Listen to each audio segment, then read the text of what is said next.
didn't think that I was gonna do a worst books of 2024 because I thought I had like 1 or 2 books, but it turns out I have 7 books that I have given either a 1 star or a 2 star in reviews. Who would have thought I'd be such a mean girl? I thought I was nice.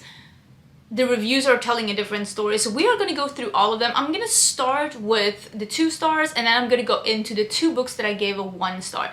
Reading is subjective. If you love something that I really dislike, it means that you're winning and I'm losing because you read something you enjoyed and I clearly did not. We all have different things that we relate to. We all have different things that we appreciate. Some people hate some tropes. Some people hate some characters. It is okay if we disagree. Don't be upset with me if I didn't like something that you liked. Listen, I've read so many books that people dislike that I love.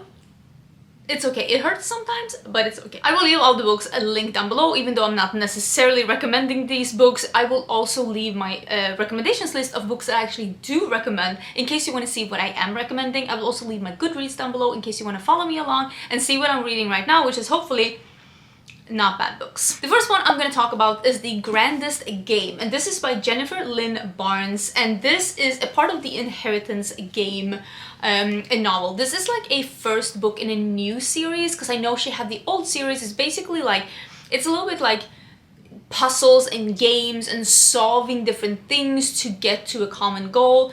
I describe this book as Dan Brown but make it Wish. Like what you thought you were gonna get and what you actually ended up getting. I thought this was very uninspired. I thought it felt really flat, and quite honestly I did not care about a single person in this book.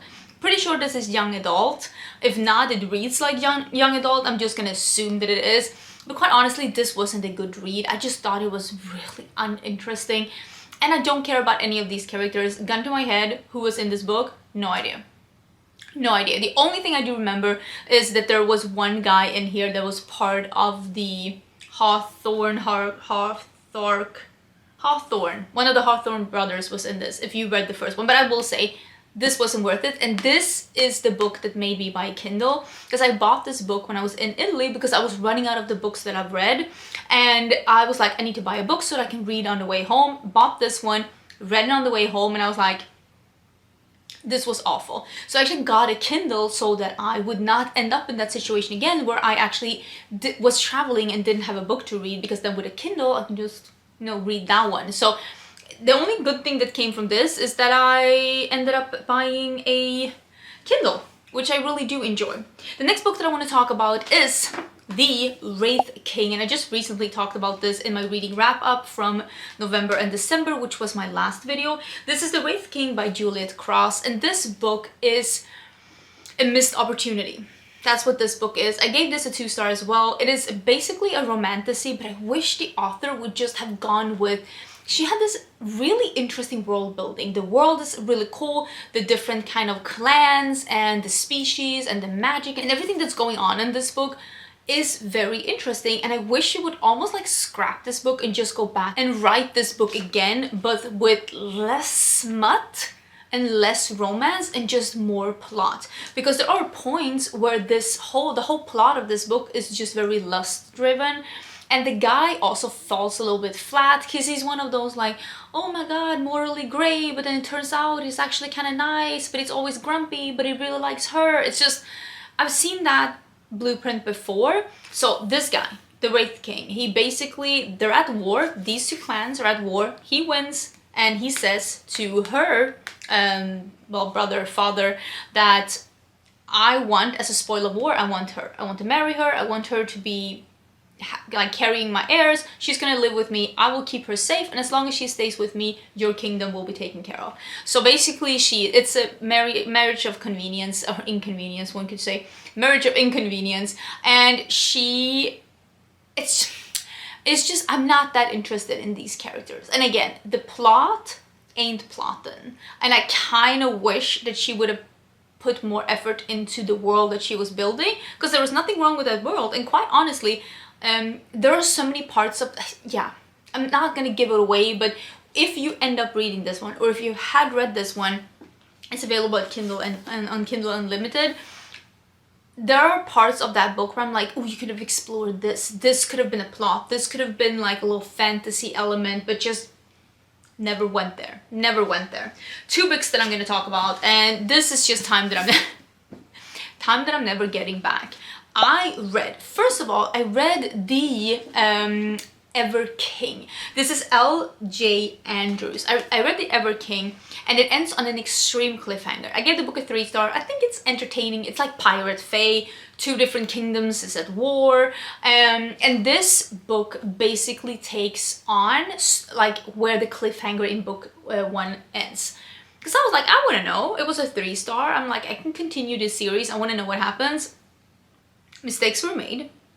I really did not need to know what happens. This book is stale, it is repetitive, and quite honestly, the characters turn very annoying. They keep harping on and on about the love and the bond, and there is so much smut in here that is not progressing the story in any way. It's just there. It's just filler. They're just filler chapters of smut that is just not... It's not part of the story. It's not progressing anything. It's just there. And that's the kind of smut that I really don't like. Just filler smut. I didn't care for it at all. And quite honestly, the way that the cliffhanger from that first book was sorted in this one, like I didn't care enough about these characters. I was annoyed at the point of like super annoyance at the end of this. I don't care about any of these people. They're so annoying. This is not a great book, and I think the main problem is how repetitive this book is and how the pacing is just really off, because sometimes there's a lot of things happening and then there are longer times where there's just nothing happening but them just talking on and on again about the same things and just smut, and I'm just like, I don't care. But that's when the real mistakes came in, because why did I then end up reading the 3rd book? I mean, clearly I'm the problem. This is the Mist Thief. And the Ever King and the Ever Queen is very similar, like the universe or the books are built up the same way as the Crowns of Nyaxia. So the Ever King and the Ever Queen is a duology. Their story kind of ends there, and then there is another book, which is the Mist Thief, that is following another person. It does take place at the end of the Ever Queen, so I can't really say what this is about without spoiling the books. But what I can say is that there will be spoilers in this one, like the other books. So if you care, you shouldn't read this one first. But at the other point, I don't think you should read any of these books. So do with that information as you will. This is the Mist Thief, and it's following another person that is part of especially the 2nd book. And also, again, it's a marriage. This is a marriage of convenience. It's a forced marriage. And I don't care about any of these people. There's supposed to be a plot in here somewhere, but this book is just about lust that is hopefully turning into love, and there is supposedly a plot there behind it, but it's so weak and uninteresting, and you can tell it's so thin, it's so frail. The author just tried to throw in any kind of plot in there for it to not just be romance. This is romantasy in the absolute weakest way possible, because again, the backplot of this, I don't care. Also, can I say what I really hate about these books? And this will be very petty. These books are clearly based on not Norse mythology, but in like Nordic history. There is a lot of words that are borrowed from either Norwegian, Icelandic, or Swedish. I'm Swedish. And some words are just so painfully incorrect, so painfully stale, incorrect, and just grammatically weird put in. Instead of calling it mate, they say hjärta, which is the Swedish word for heart, but it's not as like big and bold as the word heart. It's a little bit more, I don't want to say weak, but you don't use hjärta in the same way as you use heart or mate. It just makes it sound, if you know Swedish, it makes it sound a little like, I don't know, wimpy. It makes it sound a little frail and weak. I didn't like it at all, and they kept going on and on about it. And there are a couple of places here where they just use words in a way where I'm like, are we in kindergarten? They literally named a bad guy Thief. Or is it Skurk? Yeah, I think they named him Bad Guy. They literally named him like first name Bad Guy. I think that's what they did. And I'm like, who are you? Who's giving you these suggestions? Whoever you are talking to that are giving you these suggestions in the Swedish language, fire them right away. Straight to jail. No. The next book, I have to bring it up on my Goodreads here on my phone so that I say the correct name, because I actually don't have this book with me. And this is the Throne of Broken Gods, which is the second book in the Gods and Monsters by Amber v. Nicole, and this is the book that comes after Book of Azrael. I have seen so many people give Book of Azrael and this book, they're like, this is my favorite series, I love this series, I think it's so good, and I feel the same about this one as I felt about some. It's stale. I don't like these characters. She is supposed to be the morally gray, but she's not morally gray. She's morally black, and she does some like really questionable things in the second book. So this is about Diana, and to be able to save her baby sister in the first book, she makes a deal with like a demon basically becoming his hunter or his assassin for forever and ever in exchange for saving her sister and giving them both immortality. So this Diana is just literally the bad girl, and she's not morally gray, she is morally black. She's doing some very questionable things, and people are letting her get away with too many things. They are trying to deal with the concept of grief in these books, but I quite honestly think that they are making too many excuses for her, in the way where it's like, yeah, it explains the deeds, but it doesn't excuse the deeds. But I feel the author is making it so the explanation also becomes the excuse, and that's the part that I actually don't like. There is this big war going on, and Samkel, I think that's how you pronounce him, he's like basically the ruler, the god of everyone. He comes down to just see what all the ruckus is about basically, and then the story progresses between him and Diana. And the second book was just me being like, this is, I mean, fantasy in itself is like, it's not relatable. But I thought the reactions of people, and I thought the way that people reacted and the decisions that they made in the second book was just so unrelatable, and it didn't have any correlation to like, to anything, where I'm just like, this isn't what people would have done. And why are we making all of these excuses? And it just made me incredibly annoyed with Samkel, the doormat, and Diana, the morally pitch black character. And I was just like, I'm sorry, no, I'm not buying into this. I'm not buying into the explanations. I'm not buying into the love story. And I didn't read book 3 because quite honestly, I didn't enjoy it. I had to force myself through the second book. I gave it a 2-star because I still don't think that it's like offensive. I give books a 2-star where I'm like, oh, I can see how someone could like this. But then I have 2 books that I give a 1-star because I'm like, I really don't think that these are good books, and they annoyed me to no end. So let's talk about those 2. The first one actually being Powerless by Lauren Roberts. This was recommended to me as a ACOTAR hangover. Again, straight to jail. That is not what this is. This is I think this is a young adult fantasy. It is very Hunger Games, poor girl gets into this tournament, but then again it has romantasy, where there's almost like a love triangle between 2 brothers, and I never thought that any of these games felt as high stakes as the Hunger Games felt. First of all, the intrigue that happens in between the games was again just very lax and uninteresting, and it was just so predictable, and I don't like any of these characters. She was unlikable. Both of the male characters unlikable. Kit? Is he Kit? Is he Kit? Her name is Payton. Kai. Kit is his brother. Kai? What a douchebag. Absolutely not. I don't care how good looking he is, that's a douchebag. Like, no.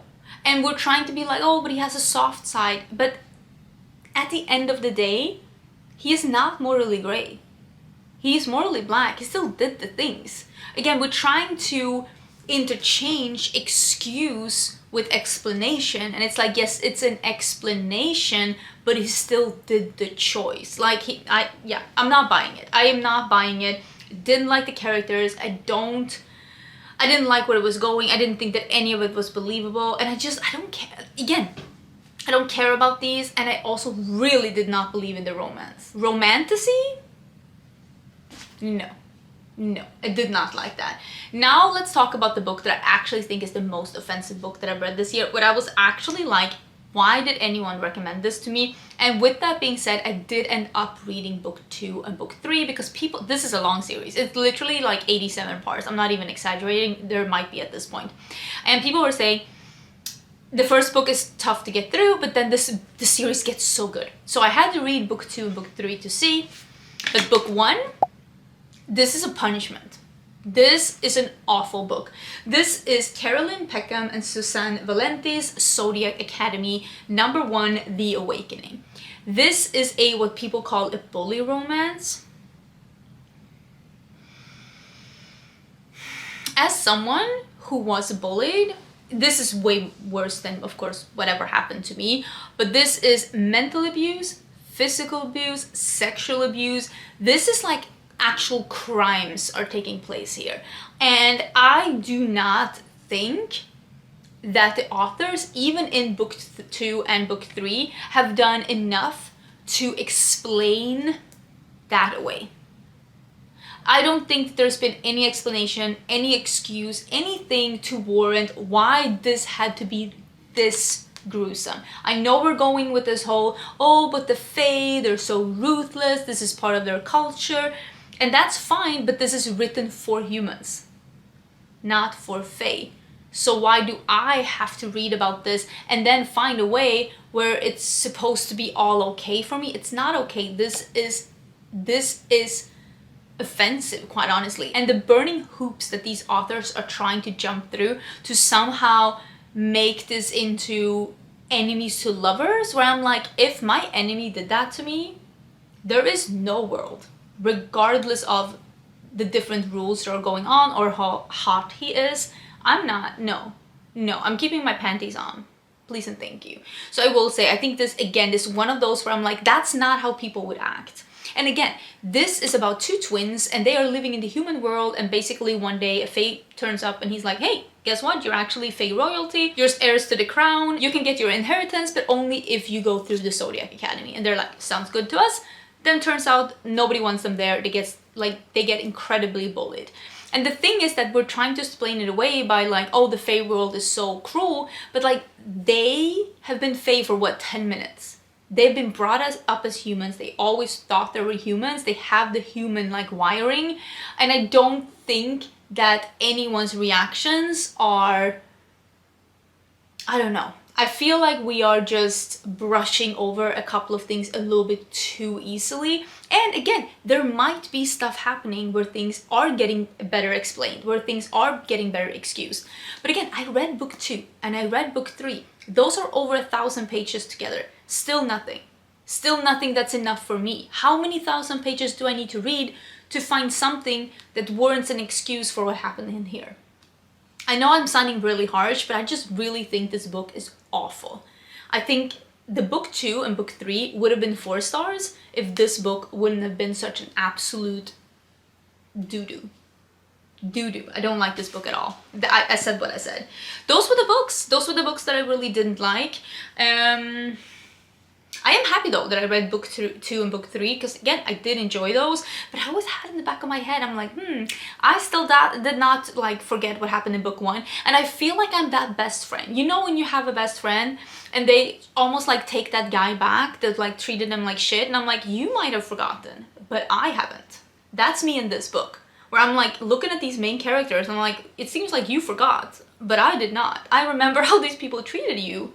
Listen, I remember, I haven't forgiven them, so that's how I feel about those. Let me know if you read any really truly awful books in 2024. I would love to hear about it. Fingers crossed, and hoping to not read any 1-star or 2-star books in 2025. One can only hope. I just recently read a couple of books that I gave like a higher grade, and then I saw a couple of other people rate them and they rated them as like 1 stars or 2 stars, and I'm like, I didn't feel like that at all about them. I thought they were like meh.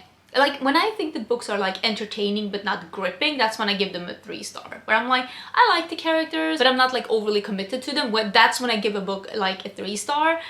So I find it very interesting that I gave like some books a 3-star, and then I go in and I see people give them like a 1-star or 2-star because they hated the character. Isn't that what I mean? we all have different preferences of what kind of people we enjoy like in our everyday life, and who we're gonna connect with versus not. So yeah, I hope you enjoyed this. I hope you enjoyed this video. Please don't forget to subscribe before you leave. Let me know what you think down below, and I will see you really soon in what I think is going to be about an upcoming like TBR list. Bye!